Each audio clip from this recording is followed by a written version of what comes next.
Bom dia para os irmãos, a paz do Senhor, amém? Quero te convidar a abrir a sua Bíblia em Marcos, Evangelho segundo escreveu São Marcos.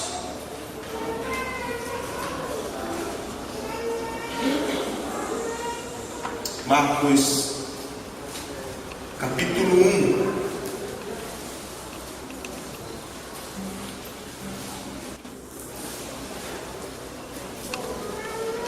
Marcos, capítulo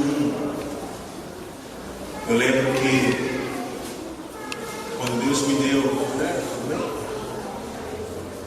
Deus me deu essa palavra, foi essa semana. Nós estamos nesse trimestre agora falando sobre o desafio da evangelização. Eu até falei com os jovens que domingo que vem, às 8 horas da manhã, a juventude, a classe dos jovens vai sair daqui e os jovens vão evangelizar. Tem que seja pelo menos 40 minutos, porque como a escola bíblica dominical começa às 9 horas da manhã, então os jovens vão evangelizar, juntamente com a liderança, com o professor, porque falar de evangelismo também é viver evangelismo, Falar de missões, a gente tem que viver isso também. E o livro de Marcos, capítulo 1, versículo do 1 ao 3, diz assim: o princípio do Evangelho de Jesus Cristo, Filho de Deus, como está escrito nos profetas: eis que eu envio o meu anjo ante a tua face, o qual preparará o teu caminho diante de ti. Voz do que clama no deserto: preparai o caminho do Senhor, endireitai as suas veredas. Apareceu João batizando no deserto e pregando o batismo de arrependimento para a remissão dos pecados. Tome sua assento. Eu lembro que assim, quando Deus me deu esse texto essa semana, eu até gravei um áudio, e mandei para algumas pessoas, Mandei para algumas pessoas e foi legal, Algumas responderam, outras, a maioria responderam, Esse texto fala sobre o princípio, o começo do Evangelho de Jesus Cristo, Filho de Deus. Nós estamos falando sobre o desafio de evangelizar, a evangelização. Eu penso que evangelizar não é nada atraente. Isso não te atrai, isso não atrai as pessoas. Por várias vezes, por diversas vezes, nós levantamos departamentos, e penso que missões não é departamento para todos. Então não existe departamento de missões, embora algumas congregações, outras denominações fazem esse tipo de método. Eu penso que até mesmo para ter uma organização, para ter uma pessoa responsável, mas nós sabemos que o ID é para todos: adolescentes, jovens, crianças, adultos, senhoras, senhores, idosos. E esse texto ele veio ao meu coração porque ele fala de um moço que pregava o Evangelho, que gostava de falar daquilo que ele vive. E eu vendo essa semana o pastor Paulo Júnior, ele disse algo muito interessante. Ele fala assim: aquele que tem um encontro verdadeiramente em Deus, aquele que teve um encontro de verdade em Deus, ele não abre mão de pregar o Evangelho. Por quê? Porque se ele teve um encontro verdadeiramente com Deus, ele quer passar aquilo que ele viveu para as outras pessoas: que Jesus é bom, que Jesus salva, que Jesus purifica, que Jesus cuida. Então, eu acho que isso é sim de se pensar. Porque às vezes a gente acaba entrando em uma rotina de igreja, de cultos, de cultos temáticos, de cultos jovens, cultos adolescentes, cultos da igreja, e a gente acaba esquecendo de fora. A gente acaba esquecendo que a gente tem que levar a palavra de Deus, né? Então a gente acaba se acostumando com isso. A gente acaba se acostumando com uma boa palavra, e a gente vem domingo à noite, a gente vai para nossas casas cheios da palavra de Deus, e a gente passa a nossa semana sem falar uma vez de Jesus para alguém. E aí nós usamos, um pretexto, entre aspas, dizendo o seguinte, que o meu testemunho fala por muita coisa. É verdade, sim. Mas também, se você abrir a sua boca para falar de Jesus para alguém, é válido também. Amém ou não, amém? Todos estão entendendo também? É válido. Então, e eu fiz uma retrospectiva da minha vida. Quantas pessoas eu ganhei para Jesus e quantas pessoas durante a semana eu falo de Jesus. Eu passei quase um mês sem falar de Jesus para ninguém. Estou falando isso para vocês, quase um mês. Porque às vezes a gente está acostumado de pregar em outras congregações que a gente acha que está falando de Jesus. Então, na maioria das vezes, estamos pregando para pessoas que são cristãos, que já são da igreja. E às vezes a gente entra no ônibus, a gente vai para a faculdade, a gente vai para o curso, e a gente esquece de falar de Jesus para alguém. Que Ele salva, que Ele é amor. A gente esquece disso, porque estamos acostumados com a rotina. Então, a Bíblia fala desse moço e Marcos é muito interessante, porque ele diz, alguns estudiosos, que Marcos foi o primeiro livro do Novo Testamento a ser escrito. Bem, a divergência foi Mateus, foi ok, mas ele começa dizendo que o princípio do Evangelho de Jesus Cristo, e logo em seguida, no capítulo 4, versículo 4, ele fala assim, e apareceu João Batista. E eu coloquei isso no áudio, mandei para algumas pessoas, eu disse que tem muita gente escondida. E essas pessoas que estão escondidas aonde? Não são dentro das suas casas, dentro da igreja. Pessoas escondidas que não querem aparecer para falar de Jesus para alguém.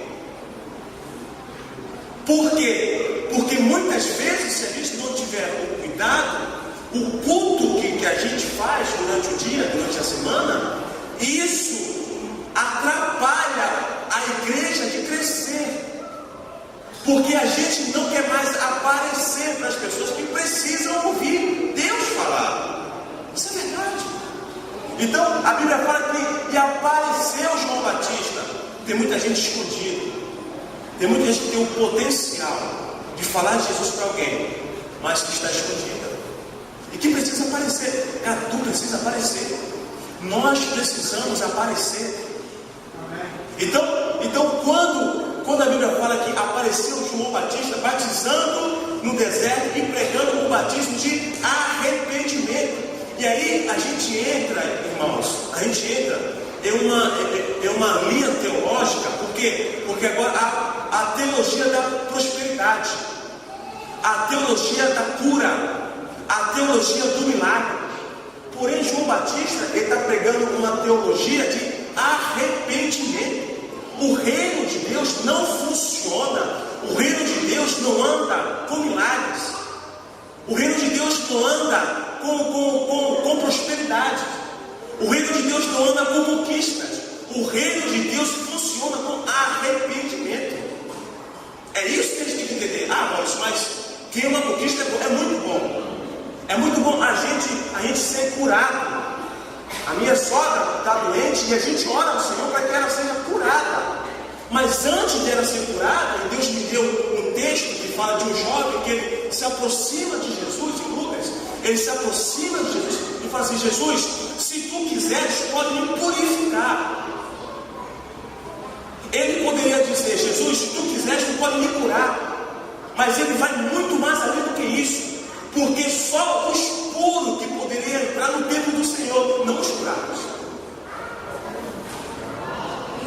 Nem todos que são curados podem entrar no templo, mas aqueles que são purificados têm a capacidade de entrar no templo.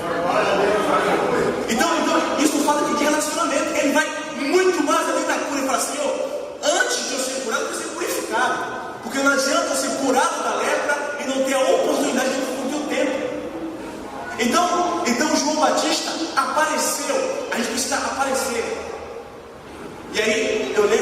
das primeiras mensagens do pastor Marcos Celecias, se não me engano, ele nem era da Porta Formosa ainda, que ele disse sobre as estrelas, que as estrelas guiaram os magos, mas quando as estrelas apareceram, guiaram os magos, só que quando as estrelas direcionam Jesus até os magos, ou direcionam os magos até Jesus, a estrela some. E é Jesus que aparece. Ao mesmo tempo que João Batista aparece, ele some. Por quê? Porque é Jesus que tem que aparecer, não somos nós. Irmãos, isso é evangelizar, isso é evangelho. O evangelho de Deus não é apenas falar sobre vida e morte. Cara, eu quero falar Jesus para você. Quando Jesus voltar, não. Também é bom a gente falar sobre céu e inferno para as pessoas. Mas é muito importante a gente falar para as pessoas de como funciona o reino de Deus aqui na terra. Porque o reino de Deus não começa lá, começa aqui. Então o que é o reino de Deus? É ser humano. Não é o ser humano, é ser humano. Então, a Bíblia fala que apareceu João Batista. Eu quero desafiar você. Que você comece a aparecer no seu trabalho. Falar de Jesus no seu trabalho. Apareça, cara. Apareça na sua faculdade, no seu curso, adolescentes, jovens, crianças, idosos, senhoras, apareçam. A gente precisa aparecer ao mesmo tempo que eu apareço, eu sumo. Porque ao mesmo tempo que eu prego o evangelho, mostro à pessoa o caminho que é Jesus, eu desapareço porque Jesus entra. Então, a gente está iniciando uma revista muito forte, que vai confrontar muita gente e quem tem me confrontado. O desafio da evangelização. Existe alguém que você pode evangelizar, só que você precisa aparecer, você precisa falar, você precisa pregar. Não se acostume com os cultos de quarta, de sexta, domingo pela manhã e domingo à noite.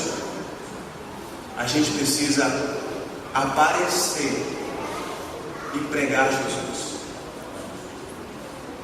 Eu penso que por muito tempo os irmãos que saíam para evangelizar, eles diziam: você está assim porque você não conheceu Jesus. Você está passando por necessidade porque você não conheceu Jesus. Você está passando fome porque você não conheceu Jesus. Você está doente assim porque você não conheceu Jesus. Irmãos, isso não é evangelho. Desculpa, mas isso não é o evangelho. O evangelho é você chegar para alguém, evangelizar alguém e dizer: você está assim, você está passando fome, você está doente, você está ruim, você está desempregado, mas você precisa conhecer Jesus. Mas isso quer dizer que você vai ter um bom emprego, você vai ter uma boa saúde. Porque o mais importante não é o emprego, não é a saúde, é Jesus. A gente não tem que levar um Jesus que prospera, a gente tem que levar um Jesus que cura. E cura as enfermidades. Diz alguns teólogos que quando a Bíblia fala entre doença e enfermidade, doença é algo físico, enfermidade são coisas da alma. Jesus está preocupado com as suas enfermidades, coisas da alma, coisas que estão dentro, que você fala: não perdoo, estou frustrado. É essa enfermidade que Deus cura, que Deus restaura. Não que Deus não vai te curar de uma doença, mas Ele está preocupado com a sua alma. Então, o que devemos fazer, mediante a esse trimestre? Irmãos, nos resta não passar apenas 3 meses evangelizando. Eu acho que a gente precisa. Eu digo a gente, não falo como igreja, eu falo com a gente mesmo. A gente precisa aparecer e falar de Jesus para as pessoas que precisam de Jesus. E quem são as pessoas que precisam de Jesus? Todas. Todas precisam de Jesus. Todas precisam de Jesus. Vamos orar? Vamos orar. Pedir a Deus assim como Deus levantou João Batista, que Deus possa nos levantar. Aliás, Deus já nos levantou.